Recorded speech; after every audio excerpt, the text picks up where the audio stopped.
itself, and this would be the bar, which is circular because it's right underneath one of the circular lights and diffusers that's already in the structure, so we're taking advantage of the original architecture and putting the bar under that space. And again, we've increased the size of the restrooms in both men and women's. Fortunately, the old restrooms had a large lounge area, which is not really needed these days, so they were able to take out the lounge and add additional fixtures. And this brings us all up to code. Actually, we exceed code a little bit on the plumbing fixture count, which you try to minimize the line for restrooms, and women especially.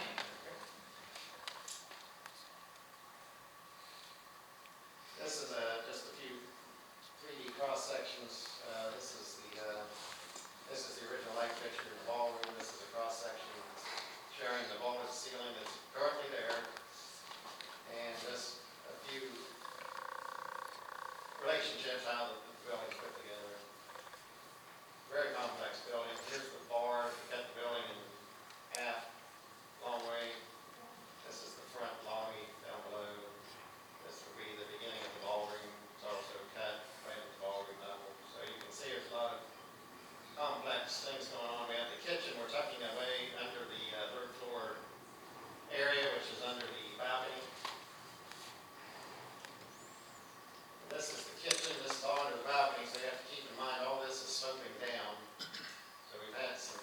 This has been probably the most challenging part of the project, is putting this kitchen in here, just due to the sloping ceiling of the balcony above, trying to get enough room in for the kitchen equipment and height clearances to meet code.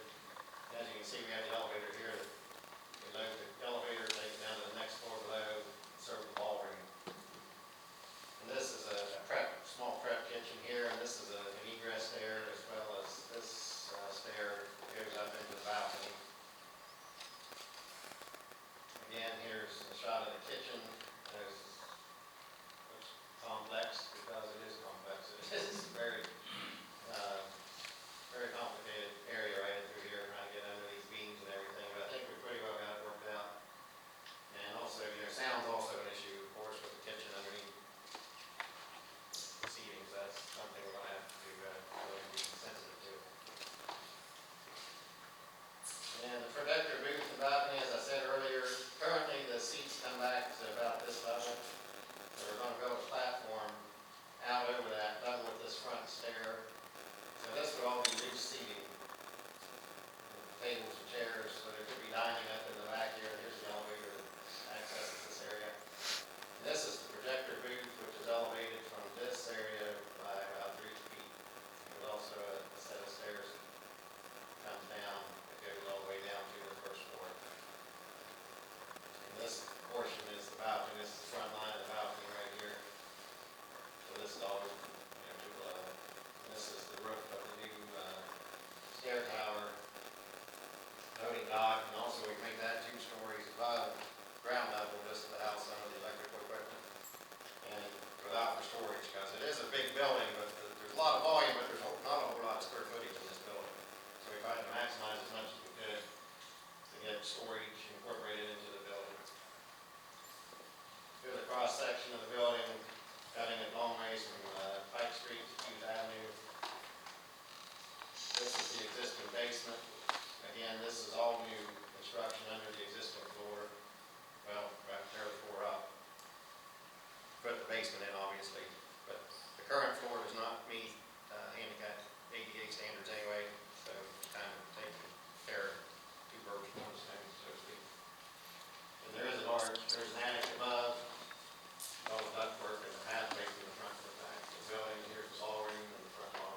circular lavatories to kind of, again, fit in with the Art Deco theme with the circular air diffusers that are already in the ceilings.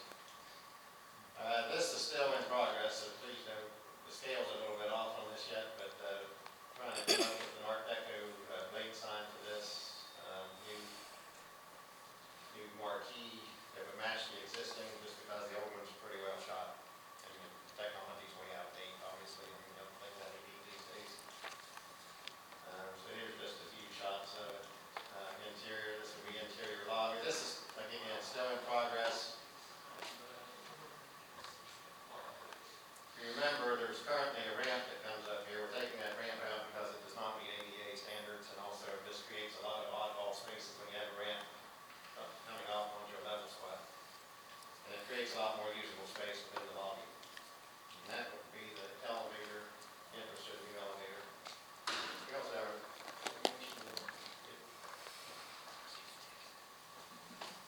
any questions? All right, next. So are we gonna lose all the seating in the balcony? No. I mean, I know that there's gonna be an area for tables. Well, there, I'll go back to it. Really want to lose about 5 rooms in the back, to level it off, and then there'll be tables and chairs up there at the back.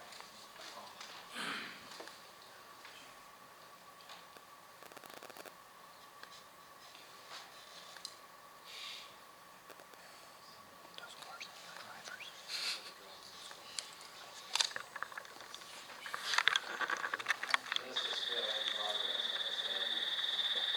Opening the front arch window up, that's currently boarded over right now. New restrooms be back in here. Elevator. Side of the restrooms.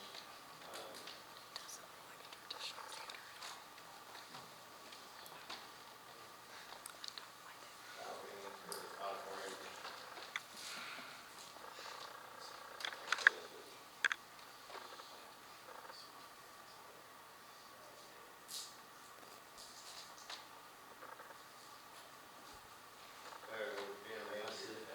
Up here, so we still have all this seating. That would probably be a railing, showing the wall right now, that would be actually a railing.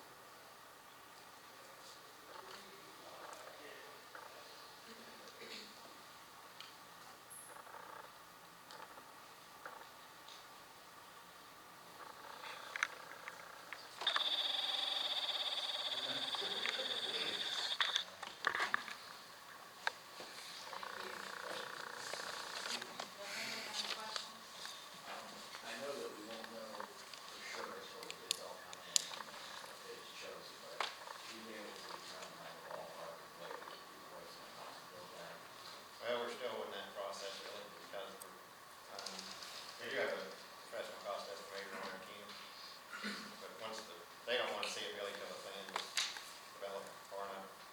So that might be a couple months that we're having far enough, other thinking for them to look at it now and then look at it again. So we want to make sure that we have enough information for them to get an accurate bill, accurate cost. You said it was about 6-week bidding period, sorry, February, you said? Yeah, providing everything, yeah. I mean, whenever the bidding starts, we want to give the contractor at least 6 weeks. It's a good sized project. And Ron, again, that's tentative based upon his schedule to get the bid specs and documents completed. Obviously, on the financial side, we're working on that component with various consultants we've brought on board. And obviously, council just approved the capital campaign consultant. We're meeting with her in 2 weeks to discuss some of the things that she's going to bring and the things we want her to target. But also with Brian Wishnoff and associates with updated management report. Several meetings ago, we're working with them on the new market tax grant. That's the agreement that I signed with that consultant. So really, and I don't know if all council completely understands the new market tax credits.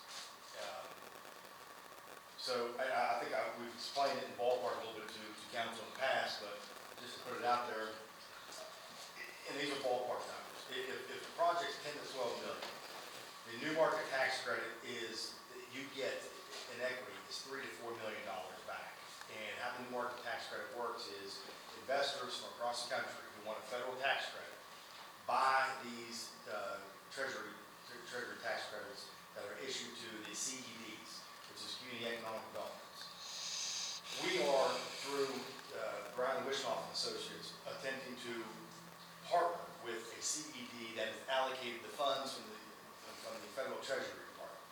They have reallocated the funds. So what we're doing is showing them, we're shopping it now to various CEDs to find out, A, who's allocated the funds currently now, that has the funding in place, that haven't allocated those funds outwards. Also, for the upcoming year, the allocations, if we can't get them now, which ones we can get allocated towards to partner with, if they know it's coming down the pipeline to the Federal Treasury. So, with that said, that's $3 to $4 million equity into the project that comes in over that 7-year period to pay that service and go towards payment. In addition, the building commission is approved, and we're having a public hearing on it, is a $7 million USDA loan. That's the max we can get based upon the 5-year projections that Frank put forth. Now again, we're utilizing in the revenue stream for the city is the 1% sales tax. That is included in that 5-year projection. So that max is $7 million from USDA. We have another max of $4 million qualified. Additionally, then the capital campaign, in essence, is left with $1 to $2 million to raise. Anything above and beyond the $1 to $2 million ultimately reduces the amount of debt service that we would be responsible with, which ultimately you reduce that $7 million of cap that we have from the USDA. So financially, that's the structure we're attempting to use to go forward to fund the entire project. In addition, the consultant, Brian Wishnoff and Associates, they are also helping us not only with the new market tax credits, but the federal historical tax credits. That's an additional 30% equity into the project. And then obviously the state, but the state is a minor portion of allocations of the 10% tax credit. So again, those are all the things we're looking forward to try to attempt to bring into the project as a whole. So best case scenario, we probably won't get all of those when we know that. So we're trying to offset anything we can through those new market tax credits, federal tax credits, and historical state tax credits, just to offset that total debt that would be incurred by the city. So that's out there. But what makes us unique, because the new market tax credit is very, very competitive nationwide. There's I don't have the dollar figure in front of me, but there is several billion that are allocated for the Treasury Fund. But when those come down to the pipeline, what they do look at is, and we fall into all these categories, which makes us more than a 50% to 60% chance of being allocated to be a partner with the CED. We are in a distressed census tract, and that's one of the places you have to be located. And obviously, Harrison County is a distressed census tract, so we fall within that category. So that was a plus for us. Obviously, you're creating jobs. That's another one that's automatically doesn't be said, but it's in there. But most importantly, we're still considered a rural area. So that bids in our favor to get those also. But also, we are an underserved state. When I say underserved, that means utilizing new market tax credits. If you look across the board in the state of West Virginia, you're going to find probably 2 new market tax credits being used. One most recently was in Wheeling, the Wood Group. They used it for a housing project. And in southern West Virginia, several years ago, somewhere in Huntington had used it. But it was a very, very low amount of new market tax credit they received. And then speaking with them, they do not attempt to go after more because it's a very cumbersome process to go through for the new market tax credit. Hence why we went out to get a professional who deals specifically with new market tax credits. They're incentivized to get these funds for us. Otherwise, they get no money. So their incentive is to get the tax credits to get paid. So that's the funding mechanism that we're going after for the entire project. Not to mention, if it's a $12 million project, overall look at the economic impact that you have directly to the community. For an economic impact of a $12 million project, the economic impact for this project alone will range from $4 to $8 million back to the community. We've also met, as James mentioned, with several two professors, James and us, with two professors with WVU creative arts. We wanted to make sure, as they are professionals within the industry that operate theaters, with the performances in the theaters, how our mindset going forth, how we were taking this project from design phase to financial stage to ultimately the operational phase, how they felt that we were approaching the project. Quite honestly, they thought we were taking a very methodical approach, not rushing through. We spoke to several operators at the onset of this to make sure our timeline would meet any sort of timeline of operational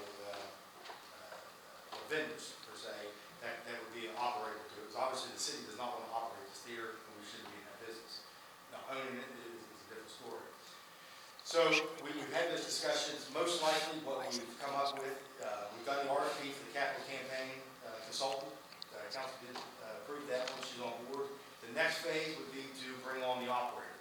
But you cannot bring the operator on too soon. Obviously, you're incurring costs, but yet there's nothing really for them to do at the onset. But you do need them on board about 8 to 12 months out, being the fact that you have a deadline you're meeting for your contracts to come to fruition and the project to be completed. But in that 8 to 12 month window, their responsibility is to be going to all the different groups, civic groups that want to use the theater, discuss the contractual prices with them, what those fees may or may not be, what the proposed ticket sales are, so they can put that proposed budget together to operate for themselves. But more importantly, on the national scale, what productions are coming through this area, this region, that are already going to be scheduled into that year, 8 to 12 months out, because those are already booked.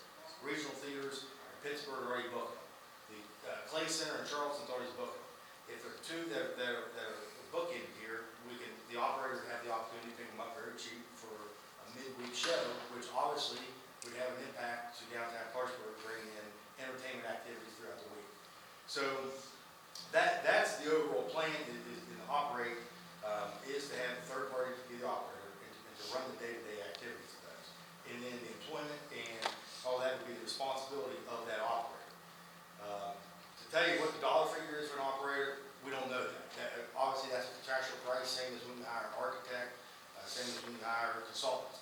Those are contractual agreements that need to be hammered out from an operator's standpoint.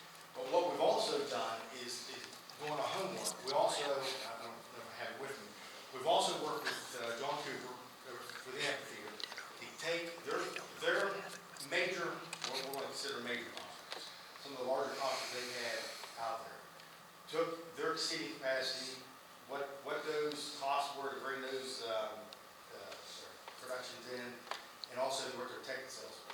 Those are all being put together and provided to the various consultants, so they can put those in their models, so we can properly provide those to any potential operator moving forward, so we know what the operating cost is and expenditures.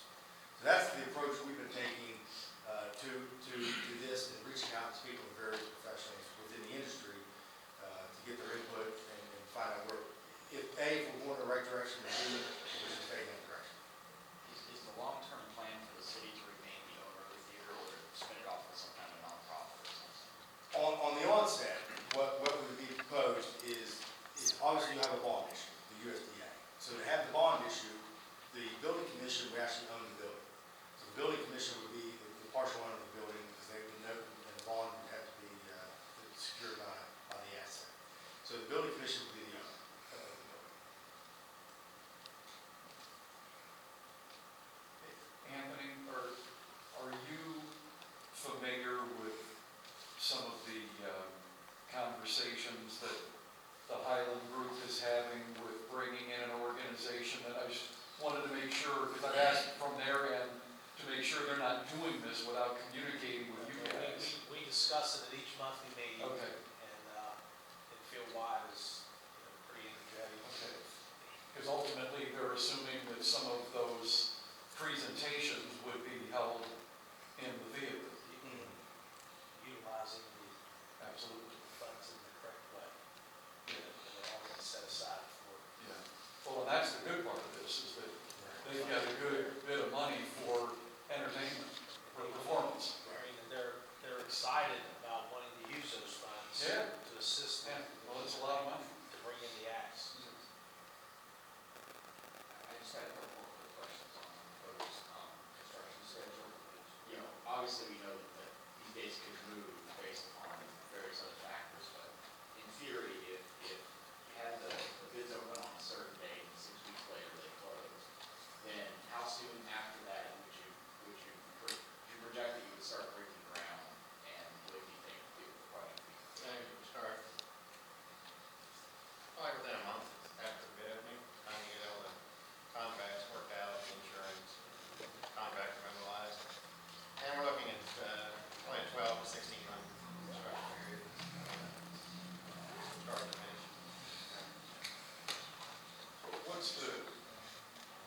What's the timeline for when the capital campaign manager would have an approximate idea of what the goal is? She, I believe her recommendation was at least 3 to 4 months To know what the number is? to be close to projected. Okay. James, do you have any idea of an opening date?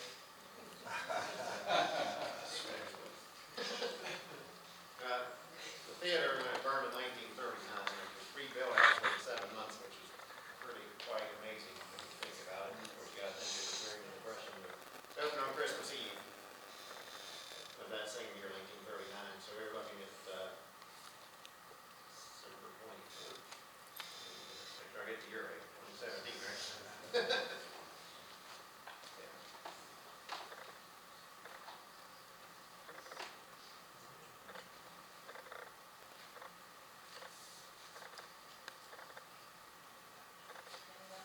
And then, Gary, you asked at the last meeting also about Kathleen DuBois.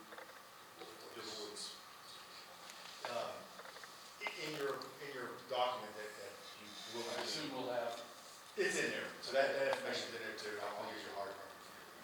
So everybody will have access to the same document that Gary was requiring. Yes, and matter of fact, on the 9th, and it is a Monday, Kathleen will be in town for a meeting with several of us. So we will have her at the council meeting also to introduce her, so you put a face to the name. So she'll be here on Monday night. totally unrelated, but before I forget, are we going to make a similar arrangement for the new Economic Development Corporation director? Totally unrelated. Yes, and I think it'd be nice for that person to come to one of our meetings. when he begins, yes, yeah. I'm sorry. Yeah. Totally off the wall.